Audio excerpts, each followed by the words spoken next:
course, I want other people to benefit from what my core is and what I learned.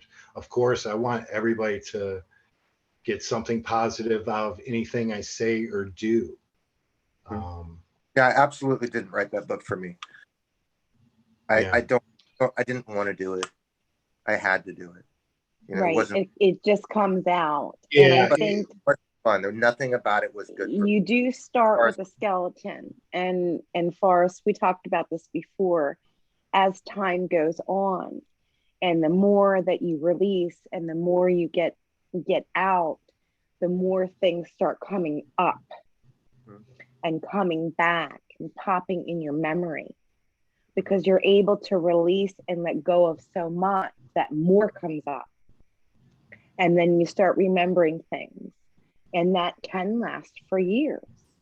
And even now, we could have memories or recollections of things just pop in our head that we had forgotten or tried to suppress. Totally. So it is a long process, but it was a necessity, because creativity is your core, and your body and mind was saying, this got to come out. Mhm. It's time. So it saved you, and you're using that to save others. And I just think that's heroic, and that's brave. You know, it could be just a project that's all done and nobody cares and notices too, and it's over. Like it's just that I felt like I had to, and I had to make that book there for if there was another person like me who needed to hear someone else's voice further down the road. I had to make it there for them. You know. Right. So what do you do? I know that you actually do a lot. You said you were doing something with children or Well, a community center yeah, recently. hoping to do. There's a youth shelter downtown, and they're short staffed. I'm going to go speak down there next week and just run staff first, because there's like it's not like I'm talking to a group of vets or like us here in this podcast, right? There's certain ways you have to speak in front of children, right? Or Yes. especially right, right.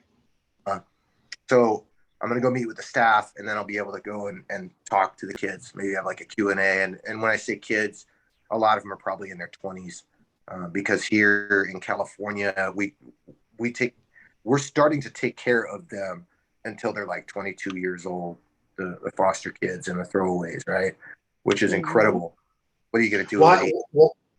it? Why is that? What program is this in?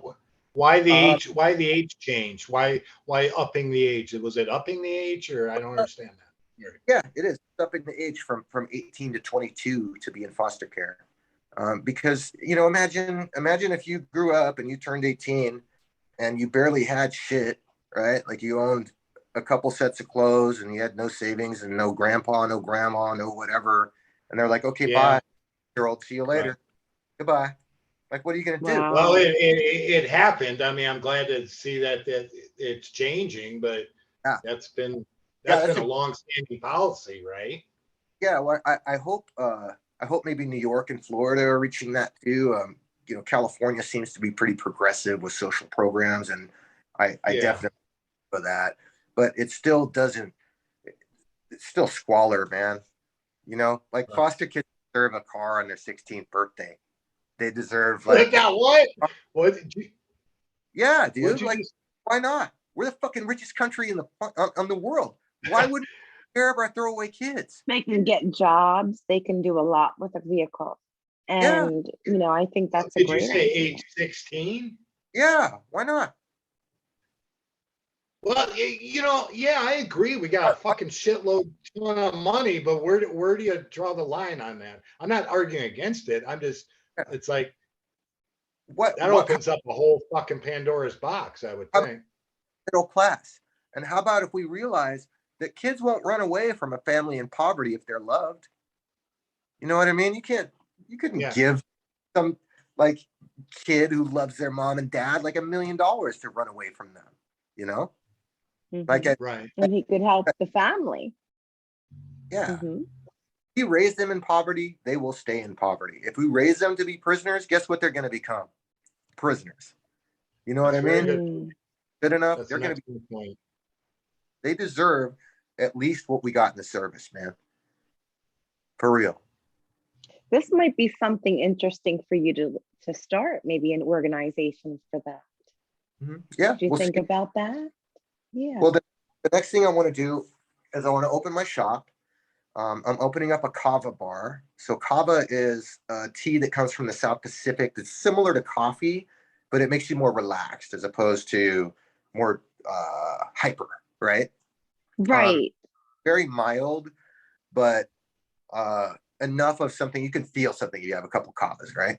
And I want to have a little tattoo studio in there, and I want to cover and remove human trafficking marks. That's my next thing in life that I want to do, my next level up, right? I think that's incredible.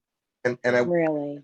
I want to be able to have speakers come in and have like kind of a community center-ish place that's not government run, right? Where do-gooders can hang out and plot together.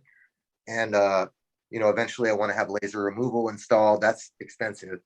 It's like 300 G's removal.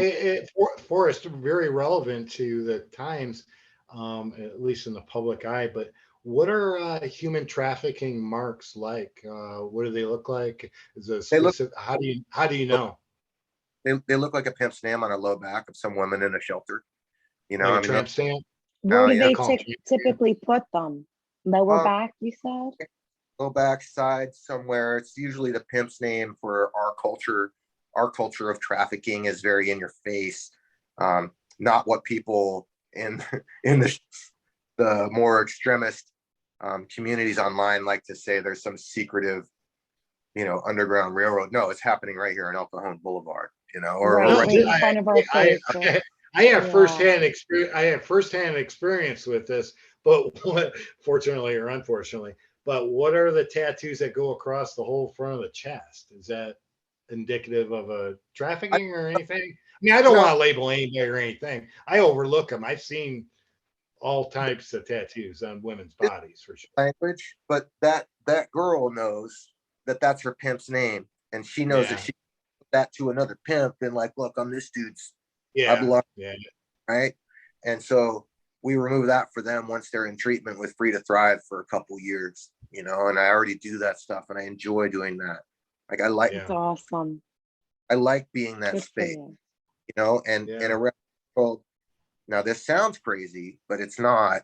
Children get marked too with symbols of organizations when they're bought and sold, which is really disgusting and despicable, but it's just the way it is.